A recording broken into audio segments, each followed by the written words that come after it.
Baltzi txantzik esan. Bai, orduko bodako erropak zela okizeten ziren? Baltzak, bai. Nik erropa elegantiak eroan egitzu zen. Gizen modisterik onenak izostezan, eta serian retratuek egizozko esan Donosti. Bai, segundo bere gero gabardin ezurize, argizio lan zintxuroia gazta. Eta gizonak bodarako zelan joaten ziren? Grise, genera. Traje baia, ez da? Korbata eta guzti edo... Bai. Jantzize eta gero abrigu erotezan.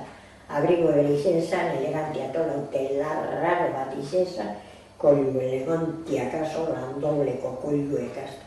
Bai, atentzin horretxuk bat. Orduan erramurik eta lan eroten zan? Nobiak lora erramurik erote ban? Ez, nik anekoa bere oinguri zenero, namekoa bere lar, eristen otzon, talitzik errero. Horrek Marimer luzerak esatezu. Algo tienes que llevar, tule bai. Eta tultxue, eta ez tenik ez da lan zen. Bai.